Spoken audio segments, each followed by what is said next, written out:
With SpongeBob, I guess there's no way to foresee that it'll have such a long life, but I did know I loved it. I just loved the world that Steve created, and I thought that when we finished that 7-minute short, today's the big day, Gary. He had totally achieved what he set out to do, and then whether it sinks or swims is who knows. My name is Tom Kenny, and for the last 20 plus years I've been the voice of SpongeBob Squarepants. SpongeBob Squarepants is everywhere.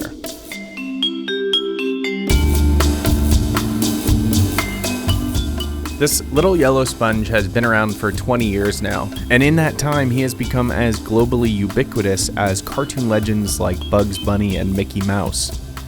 Gary! I was just looking for the sports channel, Gary. But as much as SpongeBob impacted children's entertainment, there's a whole other side of its influence that often goes unmentioned.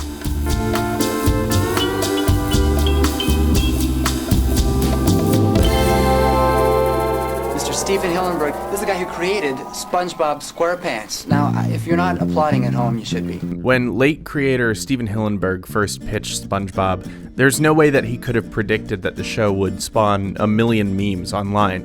The concept of memes wasn't even really a mainstream trend on the internet until a few years after Nickelodeon greenlit the show.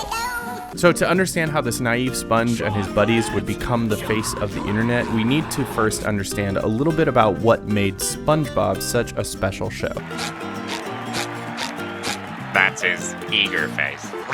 Squidward was like, for me, he was fun to draw, but it was kind of really hard too. From the get-go, SpongeBob has always felt like a distinctly visual show, and one person who can speak directly to that is Paul Tibbit. Hi, my name is Paul Tibbit. Originally a storyboard artist, he would eventually take over as showrunner after Stephen Hillenburg left the series in 2004. SpongeBob was a storyboard-driven show, we weren't script-driven. We were one of the few board-driven shows at that time. There's been several more since then, but at that time, we were sort of the one that gave the artists and the storyboard directors the most freedom. You know, the movement in the animation is what's driving everything, as opposed to, I guess, a show like Family Guy or The Simpsons. That's kind of what people are saying.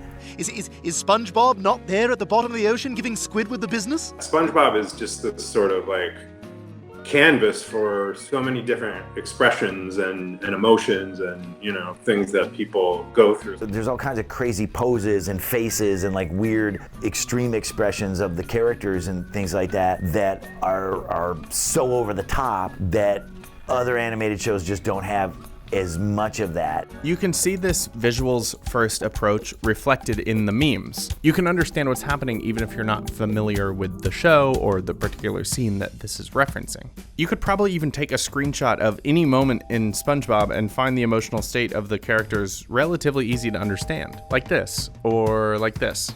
I'd say those are both pretty clear, and those were literally just random screenshots that I grabbed from 2 episodes. I am Madison Malone Kircher, and I am an associate editor at New York Magazine's Intelligencer. And would you say you're a meme expert? I would, in fact, say I am a meme expert. So SpongeBob is a really highly visual show in a way that I think a lot of children's cartoons don't necessarily stick. I think another SpongeBob meme that's very popular is the imagination. It's SpongeBob takes his hands and makes a rainbow like this. Imagination. That sticks with you. SpongeBob going, imagination is in your head. So then when you see that turned into, you know, an image macro meme on Twitter, you already have sort of a placement for what that's going to be about and sort of what the inversion is going to be from there. The other factor that made SpongeBob so ripe for memes was the nature of the characters in the show. All of them had relatable issues, and the adventures they went on were grounded in these real-world problems. My favorite episodes of SpongeBob are the really simple ones. You know, SpongeBob is just trying to tie his shoe for 11 minutes. Could you show me how to tie my shoes? Or he's trying to get through his procrastination so he can write an essay that he has to write. The really simple ones are the ones I like. The thing is, while SpongeBob is a relatable kids show, it's not just relatable to kids. It told stories about distinctly adult problems: dead-end jobs, annoying neighbors, homesickness, even murder. Adults do love SpongeBob and kids love SpongeBob, and since it's been around for 20 years, now adults who are formerly kids, who grew up with SpongeBob still have this affection for it. You definitely relate more to Squidward as you get older. I liken it to, I remember when I was a kid and I would see the movie Mary Poppins, the dad always seemed like kind of a jerk. And now when I watch Mary Poppins, I'm like, man, I get it, dude. You want to fly a kite, but sometimes you just don't have time. I get you, man. I get you. I feel you, bro. Memes only work if people get them and get them pretty immediately, as how, effective internet sharing goes. And SpongeBob memes work really, really well on that level. So one that I think of as sort of like the textbook example is the SpongeGar caveman sponge. The sort of mood he's in is if you're home alone, your parents are gone, you're sitting in the house, and you're totally an adult and you're definitely not scared, but something makes a noise and all of a sudden you're just terrified. That's primitive Sponge. And that you get immediately by looking at this tiny cartoon sponge in a loincloth. It's not just in image macros that SpongeBob pops up online. One of the most bizarre examples of SpongeBob as a meme is in the world of YouTube poop. YouTube poop refers to heavily edited absurdist videos cut together from outside source material that usually ends up being jarring, shocking, and sometimes really, really loud. Watch this one. It's called The Sky Had a Ouija, and it's a mashup of the SpongeBob episode Shanghaied and some clips from the old Super Mario Brothers cartoon. We didn't do it, Squidward. Our hands are clean. The result is weird and brash, and it's a little bit hard to watch, and believe me, this is one of the tamer YouTube poops out there. But even with all the weirdness added in, the spirit of the comedy stays somewhat true to the source material. Just watch this clip from the same episode of SpongeBob. That's the same kind of absurdity as in the YouTube poops, just toned down a lot.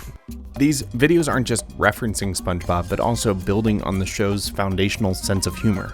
A lot of the comedy in these YouTube poops comes from the juxtaposition of SpongeBob with obscene or offensive humor. It's that same juxtaposition that can help us explain why SpongeBob often shows up in another unexpected place, hip-hop. For me, like in the hood boutiques or like the street clothing stores, they'd have like SpongeBob and Patrick with like bandanas and they're sagging and they're wearing do-rags. Like, I don't know who thought to do that, but we were definitely wearing it. This is Chuuwee, an LA-based rapper who went viral a few years ago for his SpongeBob-themed track, Bikini Bottom. I made off and stuffed the money in my Squarepants. Police boat sirens in the background, I hate the gas.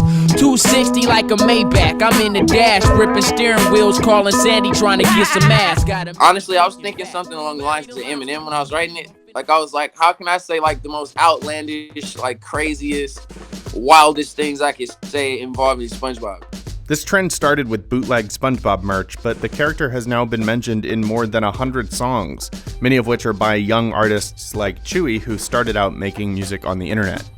It's funny too because like people will walk up to me at shows and they're like, my kid loves that song. And I'm like, that's not who it was for.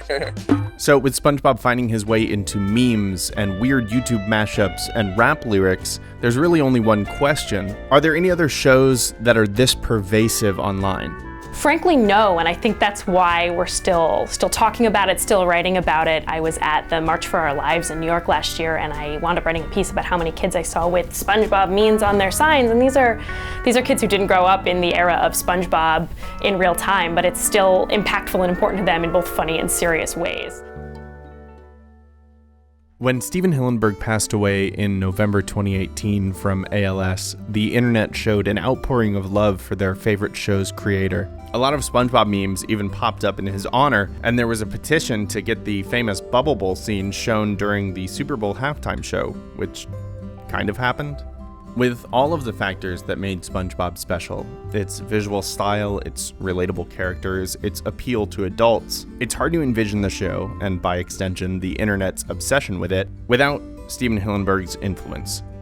Steve, I think he's the only creator I've worked with that's ever done this, is that, most of the time when you're the voiceover actor, you're on this side of the glass, and then the other people are on that side of the glass and they're using a talk back button. Yeah, that was good, try to shave 1/8 of a second off of it or whatever. Steve would sit on the same side of the glass as the actors. Like, he had a desk and he had his storyboard. Like, he wanted to be in there with us to feel the energy. Like, he did things a different way. What I really appreciated about Steve was that he knew what he wanted and he believed in his show and his idea, and he knew what was right, and he knew that if you gave it the chance, and let it be what it is, people will find it and connect with it.